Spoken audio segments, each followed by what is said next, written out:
So let's get this going, Ryan. I want to watch some film. So let's get some Dante Moore. You can see the numbers right there. That's pretty ridiculous. I think it's about a 70% completion rate, correct? Yeah. So that's pretty good. So a couple things to stand out. Number one is you're going to see from the film, he's a very effortless thrower. He has a very clean, smooth motion. The other thing I like, Ryan, is the ball. I think, we talked the other day about how sometimes guys can run in a way where it makes their arm, their speed look not as good as it actually is. And I think Dante Moore is like that as a thrower. I've had people say, well, he doesn't have a great arm. And I said, it's just because, look, there's no effort here. Look how quickly – this is what I want y'all to look at. It's not that the ball goes, what is this, about 40 yards. He throws it from about the 43. It gets caught around the 15. That's a 40, a little over 40 yards. I want you to look at a couple things. Number one, look how effortless that motion is right there. It's just easy. He just snaps it off. He's not even trying. He just flicks it. Look how quickly. It's not how far it goes. It's how quickly it gets up and then down. Yeah. It gets up in the air and gets down in a hurry. And that's what you want to see. Because I know quarterbacks can make that same exact throw with that same exact trajectory where the ball floats. And that's not what you want. I mean, even this throw right here, it's like it looks like it's going to float, and it just gets there so quickly. It just gets up and gets down so quickly. And that is something, Ryan, to me, that I find incredibly, incredibly impressive. Yeah, no, I mean, we talked about it a little bit, right? Like the release quickness is is probably the most impressive thing for me, right? Like you could just see the ball gets out of his hand in a hurry. And like you said, like some of these throws that are going 40 plus yards, it kind of takes you off guard because he's not taking like this massive crow hop and really stepping into it. It's just getting out of his hands so quickly. Right. And it's effortless. I mean, this is another example. This ball gets caught around the 15. This is another, and he throws it from about the 41. That's a 44-yard throw from the middle of the field to on a deep drag. And he does it effortlessly, and he starts to go away from the throw because he knows he's about to get hit.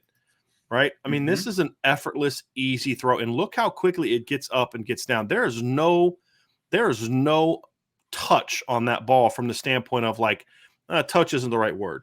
There's no air on this really. Right. It's getting up and it's getting down. And so I think one thing that often gets missed is this notion that he doesn't have a great arm. I'm going to strongly disagree with that. Look, again, this is another one. Look how he throws this from about the 35-yard line. It gets caught at the 5. That's a 30-yard throw that he just snaps off with ease. And it just gets up and it gets down in a hurry with great ball placement. That's the other thing you're going to see, Ryan, is if you're going to talk to somebody, if somebody's talking to you about accuracy and the only thing that they can say about accuracy is completion percentage, they don't really understand what elite accuracy means, right? It's accuracy is about being able to put the ball where you want it, back shoulder, high, low and away, on a hip, all those type of things. That's what we're looking for. This is an example, Ryan, for what I was talking about earlier. I want a guy this is an athletic move. He could easily take off and outrun this guy to the sideline. Easily, right there. He could take off and beat this guy to the sideline. I'm going to pause it here real quick. Right now, Dante can outrun that defensive lineman. Oh, easy. And he's got all this green in front of him, right? I mean, there's all this green to his left. And he takes off, but he's always got his eyes downfield, Ryan.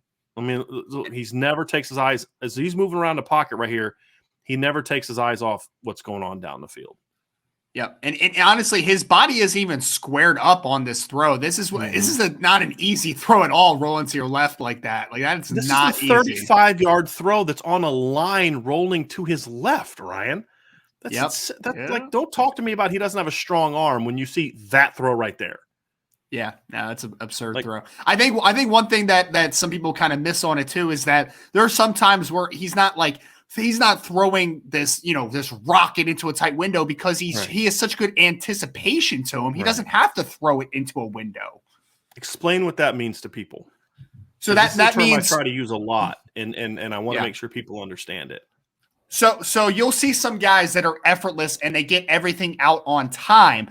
And sometimes it'll just kind of look like it's effortless and that they didn't put a lot of heat on it because the window's big. The defense has not reacted to it to a degree where now it's a tight window throw, quote unquote. And that's where you see, and it's awesome to have the Josh Allens of the world that can throw that needle, but they're maybe a second late to seeing it. He sees it so early that he doesn't have to throw it as hard as he possibly can because he has the window and he takes advantage of it because he anticipated it. The other thing too about anticipation is it's knowing what's going to happen before it happens. And what I mean by that is not being a mind reader, but it's I know where the defender's going and I know my receiver's going and I know when he's supposed to get there. And I'm going to throw it open, right? So that drag route, he may not be open on that drag route, but I'm going to throw it over where it needs to get to. He's going to run under it because that's where he needs to be. Mac Jones was a master at this. This is why Mac Jones is starting in the NFL. It's not because he's got a cannon for an arm, he's athletic. His anticipation and mindset is exceptional. And I think that's the thing that we often miss about Dante is he's a very high IQ football player. Very high IQ football player. Here's another thing that is often underappreciated. He is more than willing to take a hit.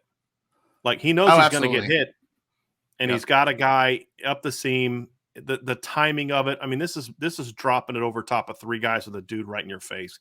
This is a special throw.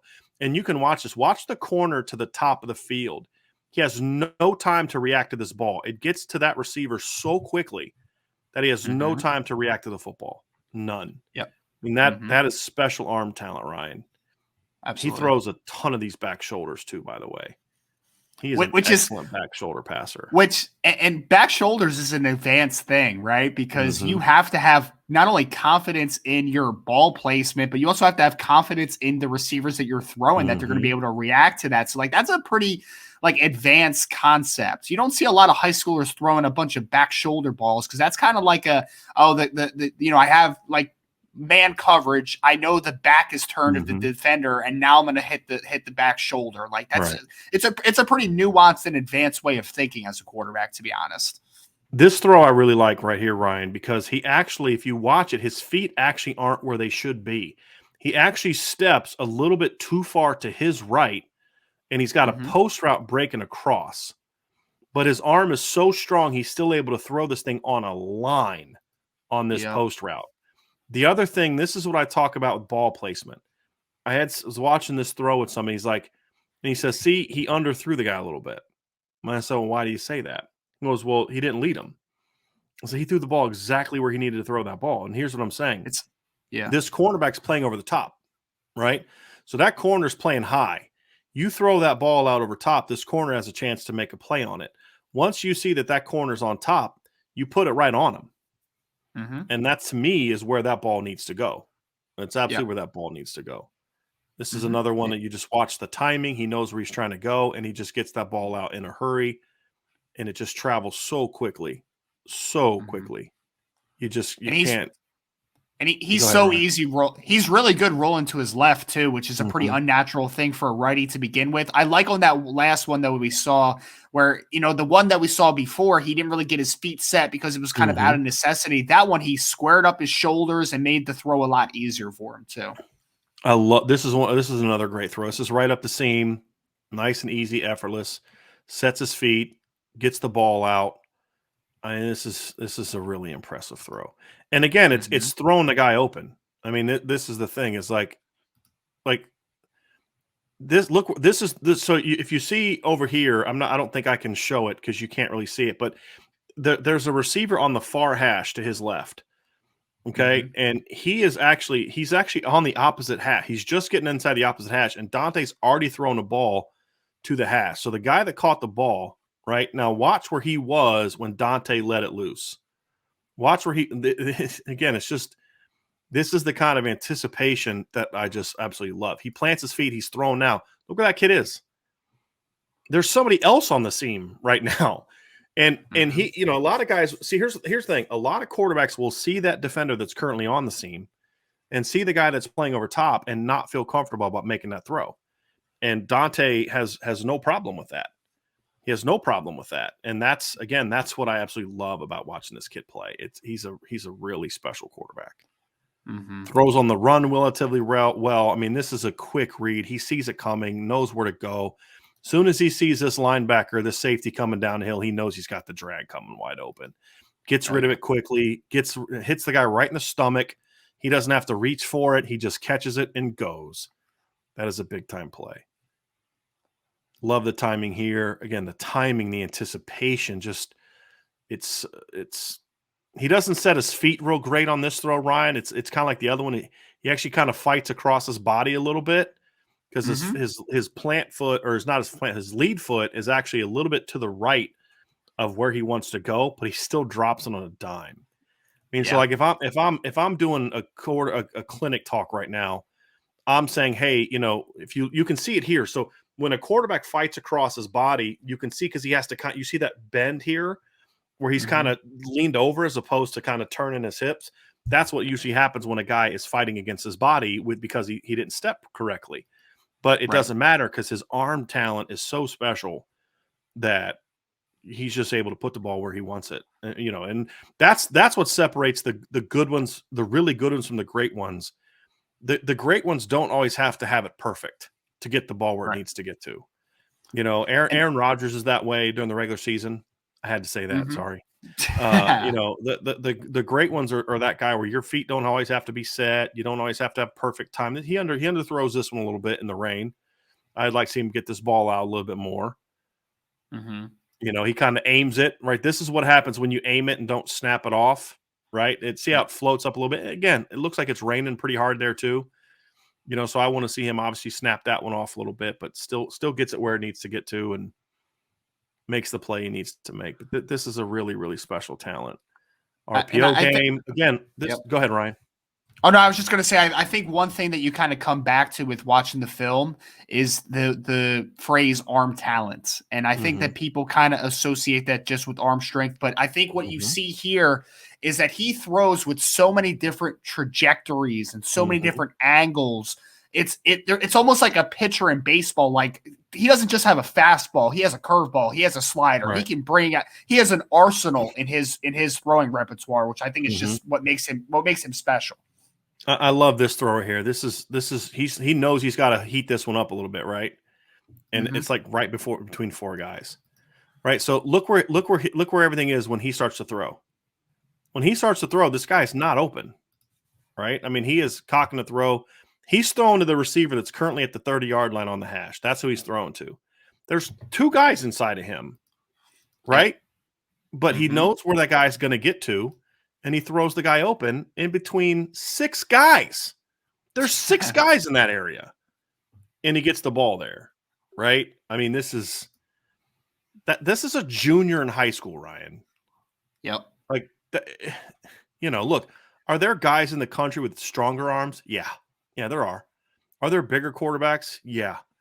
Are there guys with maybe higher ceilings? Yeah, sure. This is one of the throws where I look at and say, this is a good throw, but this is a throw that he's got to kind of muscle up a little bit, right? You'd like, with more strength conditioning, more time in the weight room, maybe he gets a little bit more zip on this, but he's not going to throw his ball as effortlessly as Trevor Lawrence does. But there's so many other things that he does just at a truly, truly elite level that you just say, this kid is special. This kid has something different about him. Again, like you said, throws really well moving to his left. Really does. That's the best throw on the film. That's the best throw in the film right there. The most confident throw you'll ever see a kid make, Ryan. Yep. This is absurd. Back shoulder, about 45, 50 yards in the air? It's a little 45. He throws it from about midfield, about the 49. The guy catches it inside the 10. Yeah. Right? And it just relative on the line about the 7. I mean, it's an over a 40-yard throw that he just puts that sucker right on. This is the kind of throw that Matt Stafford was making in the Super Bowl. I mean, Matt Stafford put on a back shoulder clinic in the game against the Super Bowl game against the Bengals. Yeah. Well, I don't think anybody can watch further away. This is how you want it to be, man. I know. So you can see everything. So you can see the full film. Exactly. Bryan, I just that throw though. I mean, honestly, if anybody watches that and thinks that there's any arm strength concerns, because again, man, that's 40 plus yards on the back shoulder. Like, nobody does that. People don't do that. That's absurd. Right. It's a great throw, and it requires about as much confidence as you can have. This is another one. He starts to throw this, and the receivers kind of getting to the top of his drop. It's actually not a good route, but he gets the ball out so quickly, it doesn't matter. Another back shoulder. This is an example of, you talk about that, just the arm trajectories you talk about. He's just playing street ball right here. I mean, I love quarterbacks that do that. He's just snapping it off. Mm-hmm.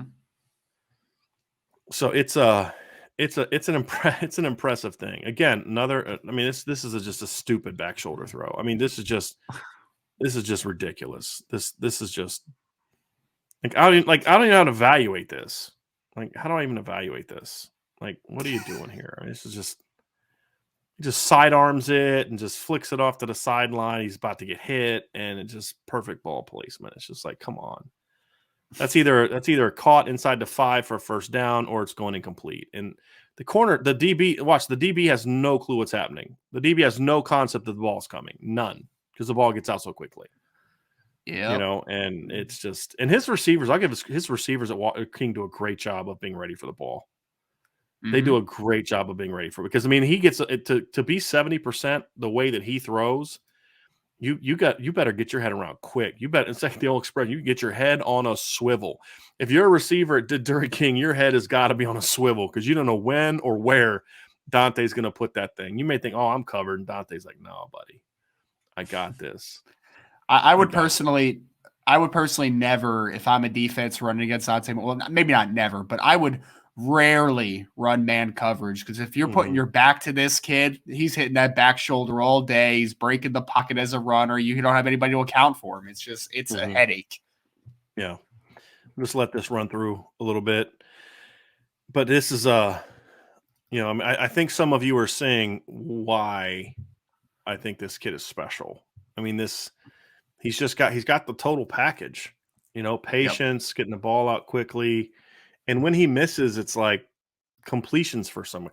Like, that was kind of my issue with Drew Aller last year, who I like a lot, by the way. I'm a big Drew Aller fan. I think he's got about a high of a ceiling as any quarterback in the 2022 class. I mean, big arm and 6'5" and good athlete and all that kind of stuff. But with Drew Aller, he doesn't know where the ball's going to go a lot of times. It's like there's a lot you got to teach into him. With Dante, it's just about teach him your system and get him. I mean, the person, honestly, the person who I'm most concerned with about Dante Moore's development in college, should he pick Notre Dame, is Matt Balis. Like, I don't think anybody can screw this one up from, when it comes to Dante. There's some things you want to refine and you got to teach him the system. But like, to me, it's going to be as much about the strength program as it is anything else. Physical development. Yeah. Oh gosh, I mean, his dad and his coaches at King have done a great job of, and I'm assuming he's got a quarterback coach like everybody else. This is a check down, by the way. He's looking long. He wants it, but it's just not there yet. So he just comes down and throws the short route and gets the ball to the guy so quickly, can make people miss, and he goes and gets the first down. This is the RPO game. Mm-hmm. He does this really, really well because he doesn't have to set his feet and throw. He's really accurate without having to set his feet. He barely sets his feet here. He barely grips the ball, and you can see he barely has the ball gripped, and he just pulls it and throws an accurate throw and completion, and you just stole 20 yards. Right. And that's why quick release and being able to diagnose quickly is so important in the RPO game. What do you think about run pass option? Yep. This is another example of putting the ball where it needs to be. When he releases the ball, let me show you this. When he's about to release the ball, that corner is in front of and angling to beat him to the spot, the receiver to the spot. If Dante leads this throw, a good corner is breaking that pass up. So what he does is he puts it right on his belly to the back hip, and the guy can't break it up. It's only his guy can catch it. Now, that's just again, the understanding of ball placement there is really impressive from Dante Moore. We'll just do a couple more clips here, and then we'll get to. We have a few questions about Dante.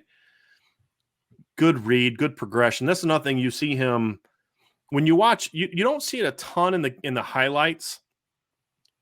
But when you watch game film, and there's actually some decent game film online of his sophomore and junior season, you see him going through reads. You see him going through progressions, and you get a sense of this is another off-platform throw. This is just This is the kind of stuff that has me thinking excited about Tyler Buckner, because this is the kind of throw I think Tyler Buckner also makes really well. And or at least he did in high school. This like just rush. Okay, I got my guy.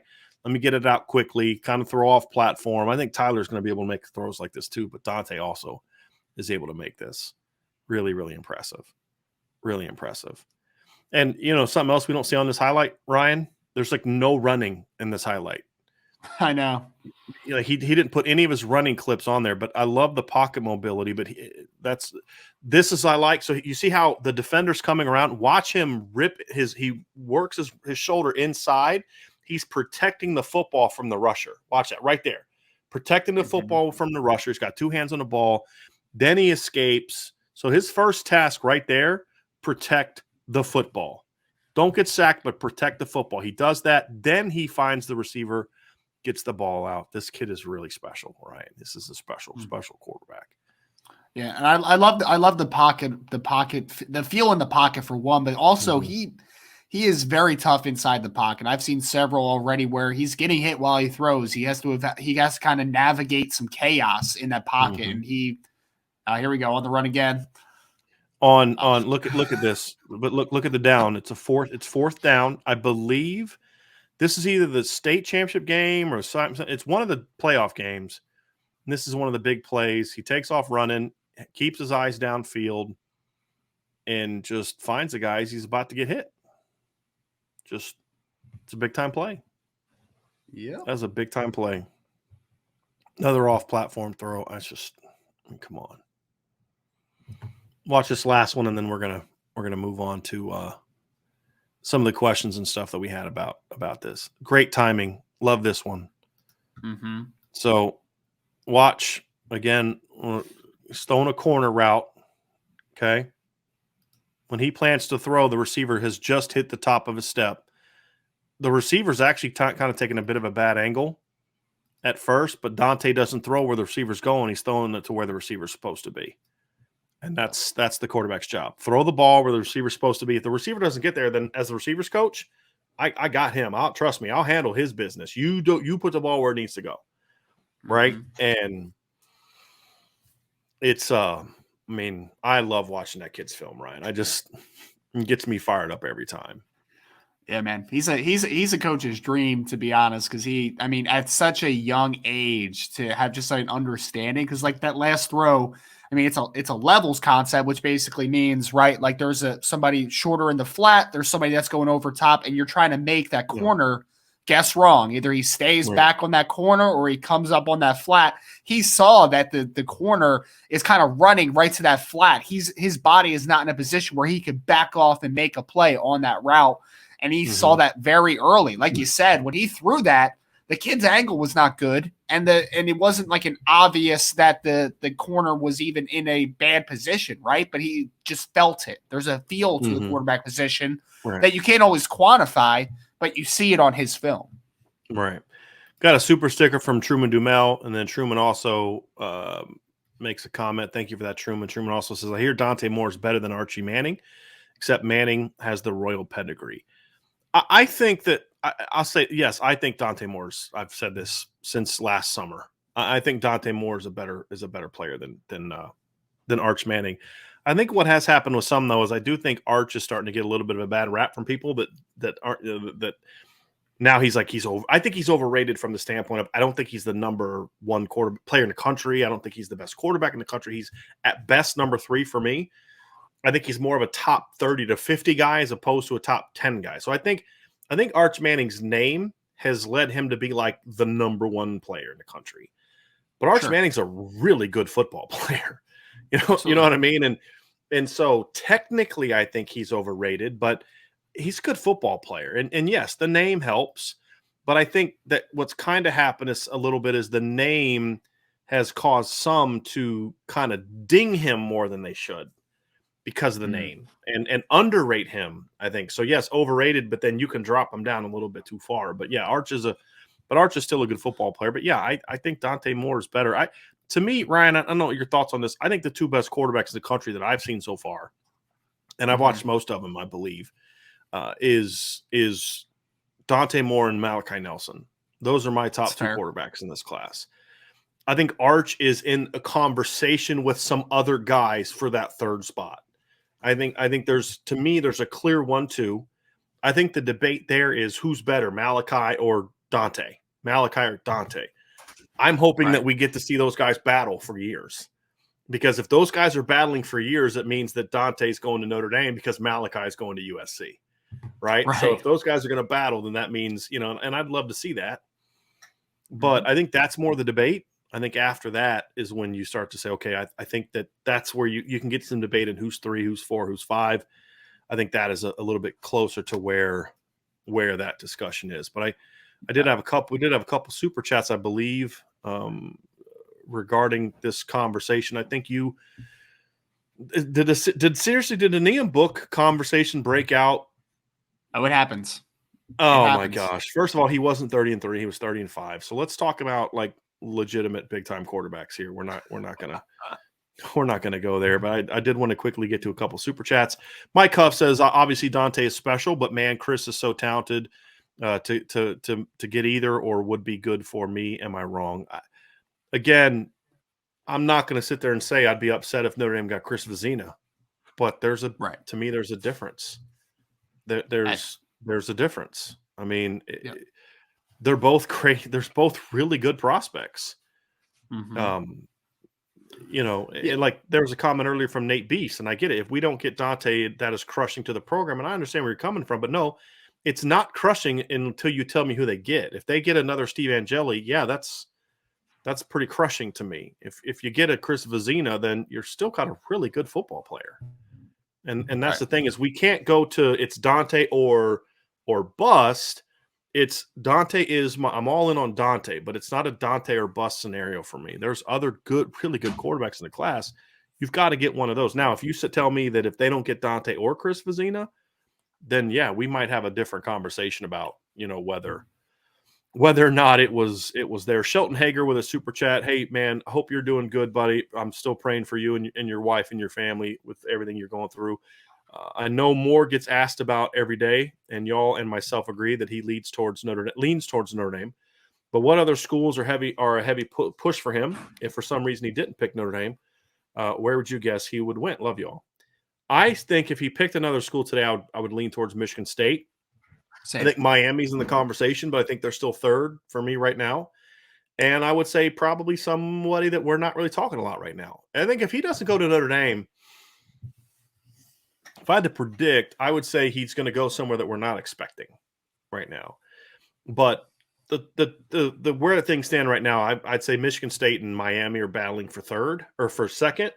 And then whoever is nipping on Notre Dame's heels. This isn't like Notre Dame is way out in front of everybody else. It's not that at all. I think Notre Dame leads, but it's close enough to where if they don't close well, it can be a problem in my opinion. Yeah. But Shelton, thank you for the super chat. But Miami, Michigan State, Michigan's in it, but I've never, Ryan, you know this. I was never going back to when we first started, I was never like it's Dante, it's Michigan's the team I'm worried about. I've never been as worried about Michigan as other people were.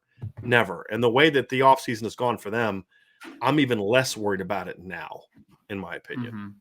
Yeah. No, it's obviously with, the Jim Harbaugh, I don't want to call it a debacle, but the back and forth with the NFL. And of course them losing their Gaddis to University of Miami, I think kind of hurts a little bit of the momentum as well. But I agree. I think that even before those rumors started and Gaddis left, I still thought that the Michigan hype was semi-overrated at that point. Obviously they're going to be in the conversation because it's where he's from, right? He's from the state of Michigan. That's the Michigan Wolverines. They're going to be in the conversation. But I agree. You are mute, by the way, Brian, as I finish my point. Keep talking. You see me talking. Just keep going. I got you. I was just going to say the other part is Detroit tends to do well. Michigan tends to do well in Detroit. It's right there.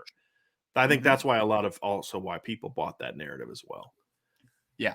No. Yeah. And it was, and I would agree just kind of where we're sitting. And if you're in here and you're not in the message board, you would get this stuff for weeks and weeks and weeks. So you should join the message board months ago. You should go join the premium message board right now to get all this inside stuff. But yes, nice plug. Nice plug. Yeah, Notre Dame has been in a very good spot with Dante Moore, and again, it's not anywhere close to a done deal here, right? They got to close. I mean, they have to. I would rather be Notre Dame than anybody else, but I don't think Notre Dame's in a position where they can coast or take any. I mean, they're still very much in. This is a dogfight still, but sure. I just think they're in a good position, and I just feel like part of it is just knowing Dante the way. And again, I've talked to the kid one time. This is just that conversation, watching how he carries himself, looking at things around him, and just doing this for 2 decades. It's like everything about this, what I hear from other people, what I have heard from him, from me talking to him, from, you guys talking to him, Sean talking to him, other people I know, it would surprise me a little bit if Notre Dame isn't able to get this done. It really would, because he's just a Notre Dame fit. Like you said, academically oriented, really intelligent, carries himself.